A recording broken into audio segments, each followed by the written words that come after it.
Welcome to all. Last class we start a new chapter, business environment ಅಂದರೆ ವ್ಯವಹಾರಕ ಪರಿಸರ ಅಂತ ಹೇಳ್ತೀವಿ.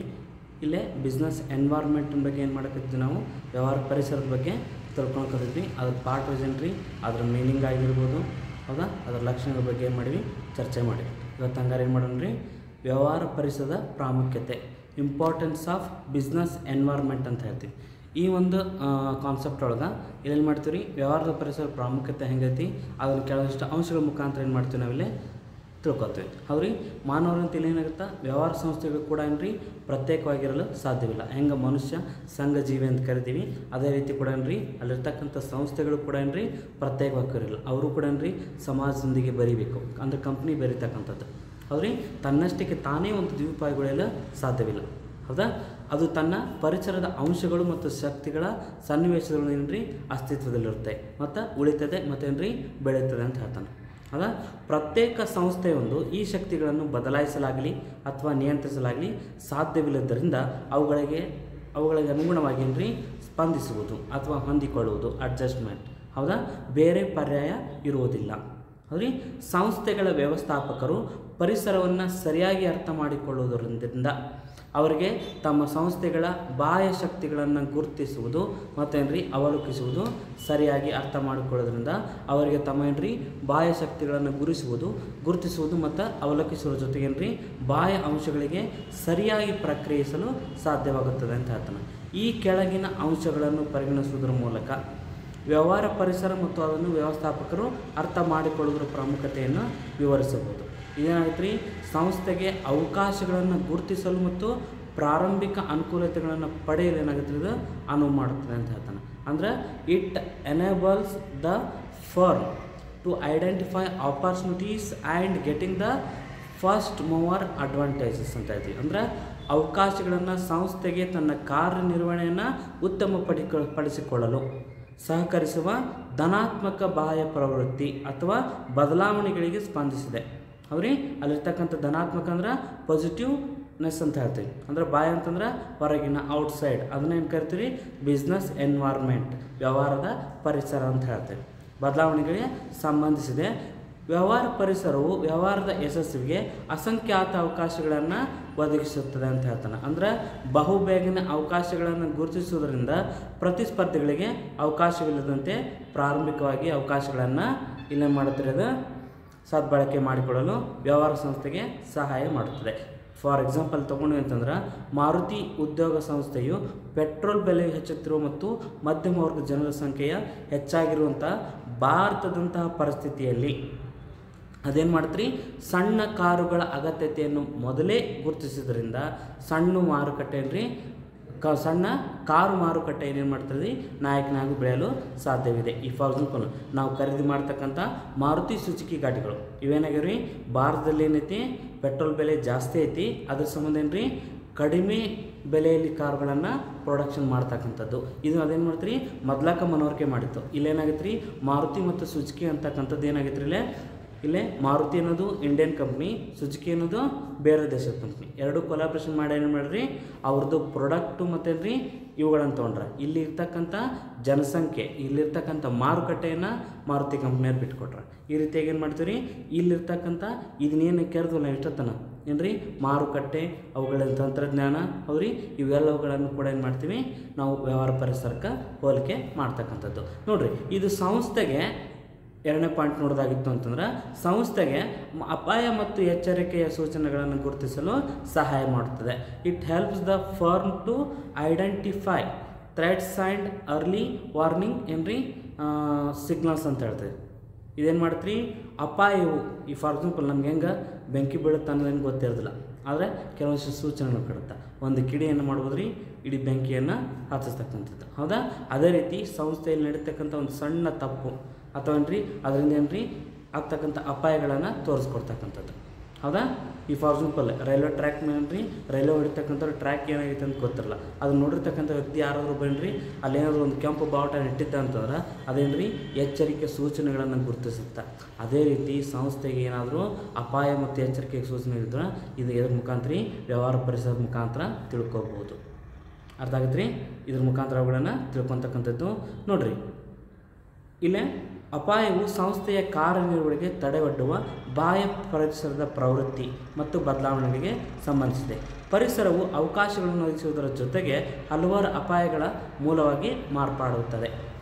ವ್ಯವಹಾರ ಪರಿಸರ ಜಾಗೃತಿಯು ವ್ಯವಸ್ಥಾಪಕರಿಗೆ ವಿವಿಧ ಅಪಾಯಗಳನ್ನು ಸಮಯಾನುಸಾರ ಗುರುತಿಸಲು ಮುಂಚಿತವಾಗಿ ಎಚ್ಚರಿಕೆ ಸೂಚನೆಗಳನ್ನು ಪಡೆಯಲು ಸಹಾಯ ಮಾಡುತ್ತದೆ. ಉದಾಹರಣೆಗೆ, ಭಾರತೀಯ ಮಾರುಕಟ್ಟೆಗೆ ಒಂದು ವಿದೇಶಿ ಬಹುಮಂಡಿ ಪ್ರವೇಶಿಸುವುದು ಕಂಡಾಗ ಭಾರತ ಸಂಸ್ಥೆ ಅದನ್ನು ಎಚ್ಚರಿಕೆ ಸೂಚನೆಯಾಗಿ ಪರಿಗಣಿಸಬೇಕು. ಆ ಮಾಹಿತಿಯ ಆಧಾರದ ಮೇಲೆ ಭಾರತೀಯ ಸಂಸ್ಥೆಗಳು ಅವುಗಳ ಉತ್ಪನ್ನಗಳ ಗುಣಮಟ್ಟಗಳನ್ನು ಹೆಚ್ಚಿಸ್ತಕ್ಕಂಥದ್ದು, ಉತ್ಪಾದನೆ ವೆಚ್ಚವನ್ನು ಕಡಿಮೆ ಮಾಡ್ತಕ್ಕಂಥದ್ದು, ತೀವ್ರವಾದ ಜಾಹೀರಾತುಗಳಲ್ಲಿ ತೊಡಗುವುದನ್ನು ಮುಂತಾದ ಕ್ರಮಗಳನ್ನು ಅಳವಡಿಸಿಕೊಳ್ಳುವ ಮೂಲಕ ಅಪಾಯವನ್ನು ತಡೆಗಟ್ಟುವುದನ್ರಿ ತಮಗೆ ತಾವೇ ಸಿದ್ಧತೆ ಮಾಡಿಕೊಳ್ತಾವೆ. ಅಂದ್ರೆ ಬೇರೊಂದು ಕಂಪ್ನಿ ಜೊತೆಗೆ ಕಾಂಪಿಟೇಟಿವ್ ಮಾಡ್ತಕ್ಕಂಥ ಸಂದರ್ಭದಲ್ಲಿ ಇನ್ನೇನಪ್ಪ, ಈ ಫಾರ್ ಎಕ್ಸಾಂಪಲ್ ಸೇಮ್ ಪ್ರಾಡಕ್ಟ್ನ ಇನ್ನೊಂದು ಕಂಪ್ನಿ ತರ್ತೈತಿ. ಈ ಫಾರ್ ಮೊಬೈಲ್ಗಳನ್ನು ತೊಗೊಳ್ರಿ. ಮೊದಲಕ್ಕೆಲ್ಲ ಚೀನಾ ಮೊಬೈಲ್ಗಳು, ಸ್ಕ್ರೀನ್ ಟಚ್ ಮೊಬೈಲ್ಗಳಂತ ಹೇಳ್ತಿದ್ವಿ. ಅವ್ರಿಗೆ ಯಾವಾಗ ಅವುಗಳಿಗೆ ಕೂಡ ಅವಕಾಶ ಕೊಟ್ಟು ಇವತ್ತು ಕೂಡ ಅವು ಕೂಡ ಏನಾಗ್ಯಾವ, ಕೆಲವೊಂದಿಷ್ಟು ಚೀನಾ ಮೊಬೈಲ್ ಸೆಟ್ಗಳಾಗ್ಯಾವ, ಬ್ರ್ಯಾಂಡೆಡ್ ಸೆಟ್ಗಳಾಗ್ಯಾವ. ಹೌದಾ? ಈ ರೀತಿ ಅವುಗಳನ್ನು ತಿಳ್ಕೊಳ್ಬೋದು. ಇದರ ನಂತರ ಇದು ಉಪಯುಕ್ತ ಸಂಪನ್ಮೂಲಗಳನ್ನು ಹೊಂದಲು ಮತ್ತೇನ್ರಿ ಸಹಾಯ ಮಾಡುತ್ತೆ ಅಂತ ಹೇಳ್ತಾರೆ. ಅಂದ್ರೆ it helps in tapping useful resources. ಅಂದ್ರೇನ್ರಿ, ಪರಿಸರವು ವ್ಯವಹಾರವನ್ನು ನಡೆಸಲು ಬೇಕಾದ ವಿವಿಧ ಸಂಪನ್ಮೂಲಗಳ ಮೂಲವಾಗಿದೆ. ಯಾವುದೇ ವಿಧದ ವ್ಯವಹಾರ ಚಟುವಟಿಕೆಗಳಲ್ಲಿ ತೊಡಗಿಸಿಕೊಳ್ಳಲು ವ್ಯವಹಾರ ಸಂಸ್ಥೆಯು ಹಣಕಾಸು, ಯಂತ್ರೋಪಕರಣ, ಕಚ್ಚಾ ಸಾಮಗ್ರಿಗಳು ಮತ್ತೇನ್ರಿ ಶಕ್ತಿ, ನೀರು, ಹೌದಾ, ಇದನ್ನು ಮಾಡ್ತೀರಿ ಬೇಕಾಗಿರ್ತಕ್ಕಂಥ ಎಲ್ಲ ಸಂಪನ್ಮೂಲಗಳನ್ನು ಒದಗಿಸಿಕೊಡ್ತೈತಿ. ಹಣಕಾಸು ಒದಗಿಸುವರು ಸರ್ಕಾರ ಮತ್ತು ಪೂರೈಕೆದಾರನ ಒಳಗೊಂಡ ಪರಿಸರದಿಂದ ಸಂಗ್ರಹಿಸುತ್ತಾ ಅಂತ ಹೇಳ್ತಾನೆ. ಇವರೇನು ಮಾಡ್ತಾರೆ, ವ್ಯವಹಾರ ಸಂಸ್ಥೆಯಿಂದ ಪ್ರತಿಫಲದ ನಿರೀಕ್ಷೆಯೊಂದಿಗೆ ಹೌದಾ ಈ ಸಂಪನ್ಮೂಲಗಳನ್ನು ಒದಗಿಸಲು ನಿರ್ಧರಿಸುತ್ತಾರೆ. ಅದಕ್ಕೆ ಏನು ಮಾಡ್ತೀರಿ, ಉಪಯುಕ್ತವಾಗಿರ್ತಕ್ಕಂಥಗಳನ್ನು ಸಂಪನ್ಮೂಲ ಹೊಂದಲು ಏನು ಮಾಡ್ತಾರೆ, ಇದು ಸಹಾಯ ಮಾಡ್ತಕ್ಕಂಥದ್ದು. ಹೌದಾ? ಇಲ್ಲೇನು ಮಾಡ್ತೀವಿ, ವ್ಯವಹಾರಕ್ಕೆ ಸಂಸ್ಥೆಯು ಪರಿಸರಕ್ಕೆ ವಿವಿಧ ಬಗೆಯ ಸಿದ್ಧ ಉತ್ಪನ್ನಗಳನ್ನು, ಅಂದರೆ ಗ್ರಾಹಕರಿಗೆ ಸರಕು ಮತ್ತು ಸೇವೆಗಳನ್ನು, ಸರ್ಕಾರಕ್ಕೆ ತೆರಿಗೆ, ಹೂಡಿಕೆದಾರರಿಗೆ ತಮ್ಮ ಹಣಕಾಸಿನ ಮೇಲೆ ಪ್ರತಿಫಲ, ಇಂಟ್ರೆಸ್ಟ್ ಅಂತ ಹೇಳ್ತೀವಿ. ಹೌದಾ? ಡಿವಿಡೆಂಡ್ ಅಥವಾ ಏನ್ರಿ ಬೋನಸ್ ಇವುಗಳಲ್ಲಿ ಕೊಡ್ತೈತಿ. ಇದರ ನಂತರ ಮುಂತಾದವುಗಳನ್ನು ಒದಗಿಸುತ್ತದೆ ಅಂತ ಹೇಳ್ತೀವಿ. ಏಕೆಂದರೆ ವ್ಯವಹಾರ ಸಂಸ್ಥೆಯು ಕಚ್ಚಾ ಸಂಪನ್ಮೂಲಗಳ ಮೂಲವಾಗಿ ಏನಾಗುತ್ತೆ ಮತ್ತು ಸಿದ್ಧ ಉತ್ಪನ್ನಗಳ ಮಾರುಕಟ್ಟೆಯಲ್ಲಿ ಪರಿಸರದ ಮೇಲೆ ಅವಲಂಬಿತವಾಗಿದೆ ಅಂತ ಹೇಳ್ತಾನೆ. ಅಂದರೆ ಸಂಸ್ಥೆಯು ತನಗೆ ಬೇಕಾದ ಸಂಪನ್ಮೂಲಗಳನ್ನು ಪಡೆದುಕೊಳ್ಳಲು ಮತ್ತು ಅವುಗಳನ್ನು ಪರಿಸರವು ಬಯಸುವ ಸಿದ್ಧ ಉತ್ಪನ್ನಗಳಿಗಾಗಿ ಪರಿವರ್ತಿಸಲೇನ್ರಿ ಅನುವು ಮಾಡಿಕೊಡ್ತಕ್ಕಂಥ ನೀತಿಗಳನ್ನು ರೂಪಿಸ್ತಕ್ಕಂಥದ್ದು. ಹೌದಾ? ಇದರ ಮುಖಾಂತರ ಏನು ಮಾಡ್ತೀವಿ, ತಿಳ್ಕೊತೀವಿ. ಪರಿಸರವು ಏನನ್ನು ಒದಗಿಸುತ್ತದೆ ಎಂಬುದನ್ನು ಅರ್ಥೈಸಿಕೊಳ್ಳುವ ಮೂಲಕ ಈ ಮೇಲುಕಾರ್ಯಗಳಲ್ಲಿ ಉತ್ತಮವಾಗಿ ನಿರ್ವಹಿಸ್ಬೋದು ಅಂತ ಹೇಳ್ತಾನೆ. ಇದರ ನಂತರ ಬರ್ತಕ್ಕಂಥದ್ದು 4ನೇದು ಏನ್ರಿ, ಇದು ಕ್ಷಿಪ್ರ ಬದಲಾವಣೆಗಳನ್ನು ಸಮರ್ಥವಾಗಿ ನಿಭಾಯಿಸಲು ಸಹಾಯ ಮಾಡುತ್ತದೆ. ಇಟ್ ಹೆಲ್ಪ್ಸ್ ಇನ್ ಏನ್ರಿ ಕಾಪಿಂಗ್ ವಿತ್ ರ್ಯಾಪಿಡ್ ಚೇಂಜಸ್. ಇಂದಿನ ವ್ಯವಹಾರ ಪರಿಸರವು ಹೆಚ್ಚು ಚಲನಶೀಲವಾಗಿದ್ದು ಬದಲಾವಣೆಗಳು ತೀವ್ರಗತಿಯಲ್ಲಿ ಆಗುತ್ತಿವೆ. ವಾಸ್ತವಿಕ ಬದಲಾವಣೆಯ ಗತಿಗಿಂತ ಮುಖ್ಯವಾದುದಲ್ಲ. ಪ್ರಕ್ಷುಬ್ಧ ಮಾರುಕಟ್ಟೆಗಳು ಪರಿಸ್ಥಿತಿಗಳು, ಮಿತ ಬ್ರ್ಯಾಂಡ್ ನಿಷ್ಠೆ, ಮಾರುಕಟ್ಟೆಗಳ ಉಪವಿಭಾಗಗಳು ಏನ್ರಿ ವಿಕಟಣೆ ಅಂತ ಹೇಳ್ತೀವಿ. ಹೆಚ್ಚು ಬೇಡಿಕೆ ನೀಡುವ ಗ್ರಾಹಕರು, ತಾಂತ್ರಿಕೆಯಲ್ಲಿನ ಕ್ಷಿಪ್ರಗತಿಯ ಬದಲಾವಣೆಗಳು ಮತ್ತೇನ್ರಿ ತೀವ್ರ ಜಾಗತಿಕ ಪೈಪೋಟಿಗಳು ಇಂದಿನ ವ್ಯವಹಾರ ಪರಿವರ್ತನೆ ವರ್ಣಿಸಲು ಏನು ಮಾಡ್ರಿ ಬಳಸಿಕೊಳ್ಳಬಹುದಾದ ಕೆಲವು ಚಿತ್ರಣಗಳಾಗಿವೆ. ಹೌದಾ? ಅವುಗಳ ಮುಖಾಂತರ ಏನ್ರಿ ಅವುಗಳನ್ನು ಗುರುತಿಸ್ತಕ್ಕಂಥದ್ದು, ಸಮರ್ಥವಾಗಿ ನಿಭಾಯಿಸಲು ಏನು ಮಾಡ್ತಿರೋದ ಕೊಡ್ತಕ್ಕಂಥ. ಈ ಫಾರ್ ಎಕ್ಸಾಂಪಲ್ ಇಲ್ಲೇನ್ರಿ ಹೆಚ್ಚು ಸಮರ್ಥವಾಗಿ ನಿಭಾಯಿಸ್ತದೆ ಅಂತ ಹೇಳ್ತಾನೆ. ಅಲ್ಲಿರ್ತಕ್ಕಂಥ ಪರಿಸರದ ಮುಖಾಂತರ, ಯಾಕಂದ್ರೆ ಅಲ್ಲಿರ್ತಕ್ಕಂಥ ಜನರು ಪರಿಸರದಾಗೇನ್ರಿ ಟಚ್ ಇರ್ತಾರೆ, ಅವ್ರು ಹೊಂದಾಣಿಕೆ ಇರ್ತಾರೆ. ಈ ಪರಿಸರಕ್ಕೆ ಇದು ಬೇಕು. ಹೌದಾ? ಈ ಫಾರ್ ಎಕ್ಸಾಂಪಲ್ ನಮ್ಮ ದೇಶದೊಳಗೇನ್ರಿ ಚಳಿಗಾಲ, ಮಳೆಗಾಲ ಮತ್ತೇನ್ರಿ ಬೇಸಿಗೆ ಕಾಲ ಅಂತಕ್ಕಂಥ 3 ಏನ್ರಿ ಕಾಲಗಳ ಮುಖಾಂತರ ಏನ್ರಿ ನಮ್ಮ ಪರಿಸರವನ್ನು ನೋಡ್ತೀವಿ ನಾವು. ಈ ಪರಿಸರಕ್ಕೆ ಬೇಕಾಗಿರ್ತಕ್ಕಂಥ ವಸ್ತುಗಳನ್ನು ಮುಂಚಿತವಾಗಿ ಏನು ಮಾಡೋದ್ರಿಲ್ಲ ಪ್ರೊಡಕ್ಟ್ ಮಾಡಿಕೊಂಡ್ರದು. ಅವುಗಳಿಗೆ ಬೇಡಿಕೆ ಬಂದಾಗ ಅವುಗಳನ್ನು ಏನು ಮಾಡೋದ್ರಿಲ್ಲ ಬದಲಾವಣೆಗಳನ್ನು ಮಾಡ್ಕೊಂಡು ಏನು ಮಾಡ್ತಿರ್ತೈತಿ. ಈ ಫಾರ್ ಎಕ್ಸಾಂಪಲ್ ಈಗ ಚಳಿಗಾಲ ಐತಿ, ಈಗ ಬೇಕಾಗಿರ್ತಕ್ಕಂಥ ಉಣ್ಣೆ ಬಟ್ಟೆಗಳು, ಸ್ವೆಟ್ರ್ಗಳು, ಜರ್ಕಿನ್ಗಳು ಅವ್ರಿಗೆ ಅದೇ ಮಳೆಗಾಲಕ್ಕೆ ತೊಗೊಂಡಿತ್ತಂದ್ರೆ ಛತ್ರಿಗಳು, ಜರ್ಕಿನ್ಗಳು. ಹೌದಾ? ಅಂದ್ರೇನ್ರಿ ಆಯಾ ಕಾಲಕ್ಕೆ ತಕ್ಕಾಗಿ ಏನು ಬದಲಾವಣೆಗಳು, ಕ್ಷಿಪ್ರ ಬದಲಾವಣೆಗಳಾಗಬೇಕು ಅವುಗಳನ್ನು ಮಾಡ್ತಕ್ಕಂಥದ್ದು. ಇಲ್ಲೇನು ಮಾಡ್ತಾರೆ, ಕೈಗಾರಿಕೆಗಳು ಅವುಗಳನ್ನು ಈ ರೀತಿಯಾಗಿರ್ತಕ್ಕಂಥವನ್ನ ಏನ್ರಿ ಪ್ರಾಡಕ್ಟ್ಗಳನ್ನು ಅಥವಾ ಸೇವೆಗಳನ್ನು ಗ್ರಾಹಕರಿಗೆ ನೀಡ್ತಾವೆ. ಇದೇನು ಮಾಡುತ್ತೆ ನೆಕ್ಸ್ಟ್ ಅಂತಂದ್ರೆ ಇದು ಯೋಜಿಸುವಿಕೆ ಮತ್ತು ನೀತಿ ರೂಪಿಸುವಲ್ಲಿ ಸಹಾಯ ಮಾಡ್ತದೆ. ಇಟ್ ಹೆಲ್ಪ್ಸ್ ಇನ್ ಅಸೈನಿಂಗ್ ಇನ್ನೇನ್ರಿ ಪ್ಲಾನಿಂಗ್ ಆ್ಯಂಡ್ ಪಾಲಿಸಿ ಫಾರ್ಮೇಷನ್ ಅಂದ್ರೆ ಪರಿಸರಕ್ಕೆ ತಕ್ಕ ಹಾಗೆ ಪ್ಲಾನ್ಗಳನ್ನು ಮಾಡ್ಕೊಳ್ತಕ್ಕಂಥದ್ದು. ಈಗ ಹೇಳಿದೆ ನಾನು, ಹೌದಾ? ಪರಿಸರವು ವ್ಯವಹಾರ ಸಂಸ್ಥೆಗೆ ಅವಕಾಶ ಮತ್ತು ಅಪಾಯಗಳೆರಡರ ಮೂಲವಾಗಿದ್ದರಿಂದ ಪರಿಸರವನ್ನು ಸರಿಯಾಗಿ ಅರ್ಥ ಮಾಡಿಕೊಳ್ಳುವುದು ಮತ್ತು ವಿಶ್ಲೇಷಣೆ ಮಾಡುವುದು, ಭವಿಷ್ಯದ ಕಾರ್ಯಮಾರ್ಗವನ್ನು ನಿರ್ಧರಿಸಲು ಯೋಜಿಸುವಿಕೆ ಅಥವಾ ನಿರ್ಧಾರ ಕೈಗೊಳ್ಳಲು ಮಾರ್ಗದರ್ಶಿ ಸೂತ್ರಗಳನ್ನು ರೂಪಿಸಲು ನೀತಿ ಏನ್ರಲ್ಲಿ ಆಧಾರವಾಗಿದೆ ಅಂತ ಹೇಳ್ತಾನೆ. ಉದಾಹರಣೆಗೆ ಮಾರುಕಟ್ಟೆಗೆ ಹೊಸ ಸಂಸ್ಥೆಗಳ ಪ್ರವೇಶ ಹೆಚ್ಚು ಪೈಪೋಟಿಯ ಪರಿಸ್ಥಿತಿಯನ್ನು ನಿಭಾಯಿಸಬಹುದೆಂಬುದರ ಬಗ್ಗೆ ಸಂಸ್ಥೆಯೊಂದು ಹೊಸದಾಗಿ ಆಲೋಚಿಸುವಂತೆ ಮಾಡಬಲ್ಲದು. ಅಂದರೆ ಇನ್ನು ಹೊಸ ಹೊಸ ಕಂಪ್ನಿಗಳು ಬರ್ತಾವಪ್ಪ, ನಮ್ಮ ಪೈಪೋಟಿಯನ್ನು ನೀಡ್ತಾವೆ ಅಂತಂದ್ರೆ ನಮ್ಮ ಪ್ರಾಡಕ್ಟ್ಗಳಲ್ಲಿ ಏನು ಮಾಡ್ತೀವಿ, ನಾವು ಮಾಡಿಫಿಕೇಷನ್ಗಳನ್ನು ಮಾಡ್ತೀವಿ, ಅವುಗಳಲ್ಲಿ ಬದಲಾವಣೆಗಳನ್ನು ತರ್ತೀವಿ, ಹೊಸ ಹೊಸ ಪ್ಲ್ಯಾನ್ಗಳನ್ನು ಹಾಕೋತೀವಿ, ಅವ್ರಿ ಅವುಗಳ ನೀತಿಗಳನ್ನು ರೂಪಿಸ್ತೀವಿ, ಹೌದ್ರಿ?